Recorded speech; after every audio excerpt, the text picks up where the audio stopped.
Welcome to the Communicators on Communication Symposium, fellow students. My name is Danny Davis. I am a senior at Lincoln University in the Communications Department, and I am here with CJ Springer. Yeah. It's so wonderful to have you here. Can you tell us a little bit about who you are and what your work is?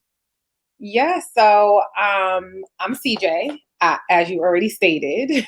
Let's see about me. It's always hard to talk about yourself. So I'm a graduate of Howard University. I was an advertising student in the School of Communications. And right now, I serve as the vice president of brand integration at an ad agency called 19th and Park. But throughout the course of my career, I've worked at a number of different agencies and a number of different capacities. And I also did about a decade in the publishing industry. So I worked for Essence, People Magazine, Teen Vogue, Bloomberg, you name it. I've probably been there and or had some sort of interaction with companies in that space. So that's a little bit about me. Okay.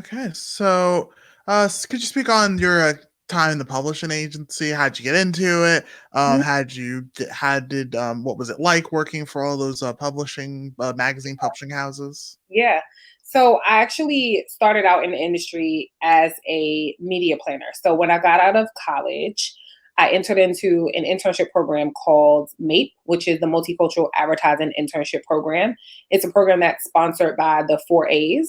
And my first job was at Foot Cone and Belding, working on Merck Pharmaceuticals and a Yellow Page directory. Believe it or not, I don't think a lot of you all this in today's world know what the Yellow Pages I know. I have an idea what the yellow pages are. I have old parents. are.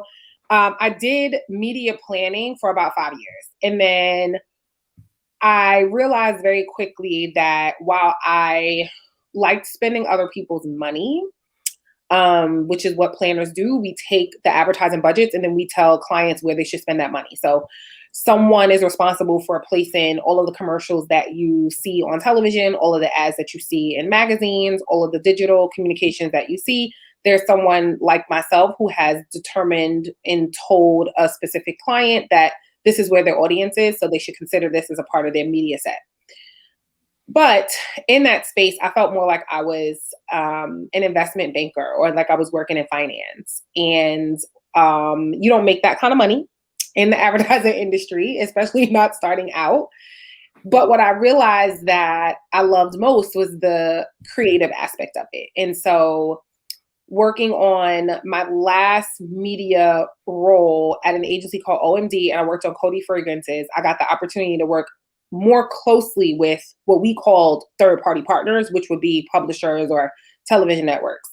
And I had a sales rep, and that person would be responsible for coming out to the agency to pitch to you why their magazine or whatever it is important for you to advertise with. And this particular sales rep was a representative from People Magazine, and she and I were really close, and she knew that I was ready to make a switch. And she helped serve as the conduit for me to make the jump from the agency world into the publisher world. So my first foray into publishing was at People Magazine, working on the magazine, People Style Watch, People.com, and any other property that People had responsibility for. And it was a good opportunity. It was a great experience. I had the chance to really stretch and grow and think through how to think about things from a creative strategic perspective, because strategy means a lot of different things, but to think creatively, strategically is really a skill. And I was able to hone in on that differently when I started out in the business and media.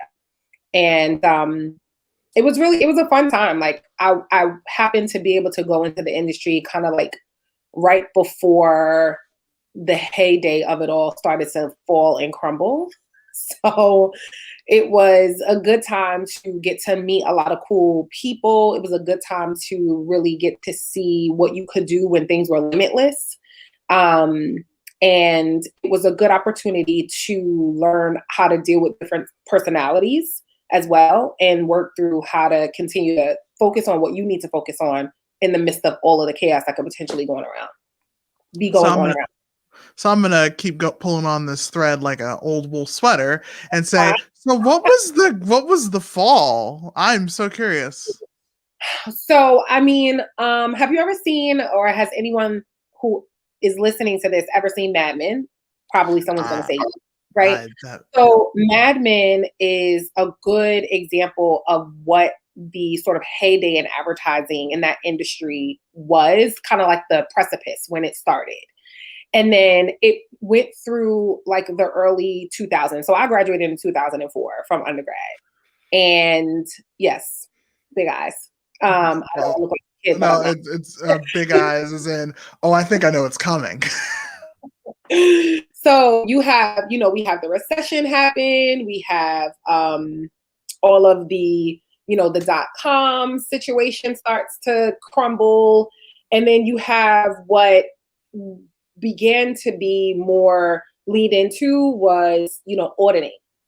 And you could no longer kind of like be in the industry and just have a money you wanted to spend. So what would happen is, the sales rep that I mentioned prior, those individuals would do a lot of, wooing and sweet treats and all of the above. So there could be like, you could have worked in the early 90s, mid to late 90s, excuse me, at like, I'm making it up, I'll say People Magazine. And your, P&L for entertainment, which is essentially what it would be called, could not necessarily limitless, but it was abundant. So therefore you could then, treat your clients, who would be people that various agencies, to nice things. But then that started to kind of dwindle down. So when I say I was able to experience some of it, it was kind of already on its way out. And it had its ups and downs. Like there were some negative connotations to things like that. So there was a term way back when that, people would be like, oh, well, that agency, for example, everybody that works there is like would be called a media whore. And that was just someone who went into the industry or who worked at that particular agency because they knew that the sales people or the persons who were kind of trying to get their business did whatever, paying for hotels, paying for tickets, sending them to various places. That stuff is unethical, right? In that way. But it's nice to maybe take the team out who's giving your company and a huge sum of money to like a nice dinner. You get to go have fun, you go bowling, do the things that you would normally do to say thank you. Those things also fell into the bucket of all of the rest of the mess and then kind of went out the window. So it doesn't happen like that anymore as much, or really ever. But it was fun in the early 2000s. As most things were. So, right. How did your college education prepare you for your career? Oh, I mean, I keep touching my head because my hair is wet, so excuse me. You guys get all the real raw when you deal with me. So, so it prepared me 100%. So I actually majored in advertising. There are a number of people who work in the industry who actually had no idea what it was before they got there. A lot of English majors, psychology majors, which in some degree and capacity is good because in order to understand how advertising works, you have to understand the way people think. So that was helpful. But in terms of actually having insight into the specification behind things and the granularity of what is actually happening in the space, I was more than prepared for it. So I had, for example, professors that were actually working in the industry. So one of my favorite professors, his name is Jack Irving. He was my media planning and buying professor. He was a VP at Saatchi & Saatchi, which is a huge agency in the city. And he taught us media planning and buying.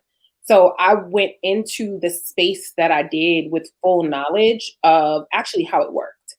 So school truly prepared me for that opportunity and prepared me to take advantage of things, but also prepared me to be ahead. So some of the people around me weren't as knowledgeable about what was going on or what, for example, a GRP was. And I knew how to calculate it. And that was something that they were learning, but I had learned it in undergrad. So I was more than prepared for that experience. So what is it like to work with people who while you have your knowledge, they don't have necessarily that specification? How do you work with those people? Well, if you're like me, you show them. Okay. Teach them. So it didn't really hinder my process in any way. And at the end of the day, there's always something to learn from someone else. So there might have been something that they have been privy to, or that they could think through differently than I could. So it's really just a share of resources. So it didn't really hinder me in any way per se. I would say that, and I want to touch on this a little bit, because while I do think that in some ways the industry has shifted, it hasn't much, as we've all seen when it comes to sort of like racial nuance and what you experience as a person of color, a Black person specifically in these spaces. What I would say is that in a lot of instances, it wasn't so much so about the people around me that were on my level who didn't know. It was the people above me. So that is where some of the hurdles came into play, because in more than one instance, it was, this Black girl can't possibly know what she's talking about. So then you're going to challenge me and challenge my intellect and challenge my knowledge. And in the end, you're still going to be wrong, but you're challenging me because you can't possibly believe that I actually know what I'm talking about. So a lot of that happened, and it was good in two instances. And I know to say it was good is sort of an oxymoron in the context of this. It was good because it pushed me to stand firm in what I was and who I was and what I knew. And it opened my eyes up to something that I had cut off from an experience standpoint by attending an HBCU, which was very intentional of me coming out of high school. I didn't want to be in an environment where I had to continue to validate my worth and my knowledge. I wanted it to be fostered. And so at those moments when it would happen, I knew for sure that I made the right decision by going to Howard, that I was fostered and that I was poured into. And so it was good in that sense, because it just let me see things that ultimately, sometimes subconsciously, you dismiss those things, they go away. You leave undergrad, you leave college, it's over. You don't really think about what you did necessarily, or how it happened, or the people that were really monumental in your growth. But when certain things start to take place, you actually get to lean into those experiences, and it makes you realize that you're more than what you even think you are. So, speaking on to that, was there any moments where you had doubts and you wanted to change your career and decide, or, and what was the moment you decided, I do belong here. This is what I want to do for the rest of my life? No, I never had doubts. I don't subscribe to or believe in imposter syndrome at all. I think it was a construct put into place by white supremacy to make people of color, Black people, feel like they don't belong, because we were the ones, in my opinion, who were most affected by that notion. So no. The only thing that took place for me when it came to questioning whether or not I wanted to do what I was doing was my father. I actually went into undergrad as a print major because I wanted to be a journalist.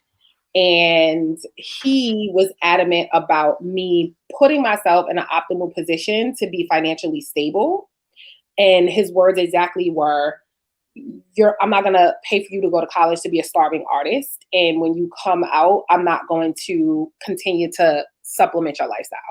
So you need to figure out what you're going to do. But I don't think this writing thing is going to be it. Like, you can write, so just write, but you don't go to school. And we are, riff about it. But that was the only point that I contemplated, and then did make a shift into advertising. So that was it. And it still wasn't not believing in myself. It was, I understood his thought process around leaning into something that would put me in a different economic position than writing, as an example, out the gate. Like, there are writers who, are millionaires. So that's not to say that that can't happen. But when you come out of, undergrad out the gate, you're not, in most instances, you're not even making money. You still have to intern or work in the closet, depending on, like if you wanted to be a fashion journalist. That can last for a really long time, especially being a person of color. There's so many Black editors who've told their stories already about how long it took them to elevate in that space, while white counterparts, were doing leaps over them, even coming into the space after them. So That was the only time that there was a question about what I wanted to do or what I was going to do, and that was in undergrad. So what would you say is an accomplishment that you are the most proud of, and why? I don't have one. I think Well, you can. I'm most proud of the fact that I keep going. That's what I'm most proud of the fact. I'm most proud of the fact that despite all of the things that I have endured and encountered in the space of my career, it hasn't ever stopped me. And I've figured out how to pivot and shift direction if need be in order to continue going forward. And if that meant that I needed to take a break, which I've done, and work on something independently or start a business or whatever that may be, I keep going. That's what I'm most proud of. So what's an average day in the life of CJ Springer? Oh my God. An average day, I mean, it typically starts with going to the gym, coming back, walking the dog, getting on, anywhere from a good day, maybe like 3 conference calls potentially. You know, working with the department heads at the company that I am the VP at to come up with, process protocols, working through any issues to come up with solutions, doing homework. I'm a grad student right now. I'm at NYU getting my MBA. Talking to classmates, somewhere in there cooking dinner, maybe eating it, maybe not, walking the dog again, and then wash, rinse, repeat. So it's a little formulaic right now, just given school. I would say school has put me in a place to be kind of regimented. But typically, like if I weren't in school, I don't know, my day would consist of all kinds of things. But right now, that's what it looks like. I feel you on that one. All right, so if you were to drop any gems for anyone interested in your field, what would you say? Oh,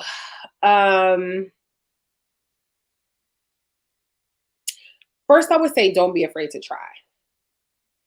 Marketing and advertising is one of those things that it can come across as intimidating.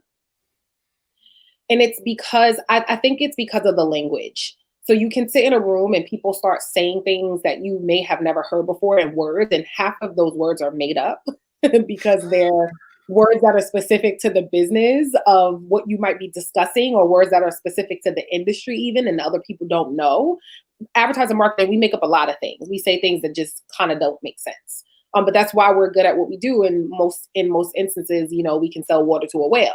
So I would say just try. Don't feel, intimidated by what you think you don't know. I would also say that it's really important to, believe in yourself and know what your worth is, especially when you're in a room of people that don't look like you. It's really critical for you to not waver ever. And even if you are unsure, it's okay. Stand firm in it, because it's fine if you need to be corrected or to correct yourself. But to second guess yourself is not useful. It's not useful to you as an individual, and it's not useful to the process. And the other thing that I would say is just have fun. Like that's mostly what marketing and advertising and communications in general is. It's unless you're doing crisis management for the government, other than that, it's fun. Like, I mean, and we saw Olivia Pope was having fun. Okay. Hey. It's just have a good time with it. Because that's what's gonna get you, that's what's gonna keep you going, that's what's gonna keep your juices flowing. That's what's gonna make people want to be around you because you're enjoyable. We spend a lot of time at work, whether we want to admit it or not. And so the people who are around you, you want to enjoy being around them, and you want them to enjoy being around you. So those are the things that I would say are most important to me. Okay. Great advice. So with that being said, thank you so much. Welcome. Thank you for being here. Thank you for all your advice, your wisdom, your experiences, and your advice about standing firm in what you do. We appreciate having you here. This has been another segment of Communicators on Communication. I'm Danny Davis. That's CJ Springer. Thank you for being here. Thank you for having me. Okay.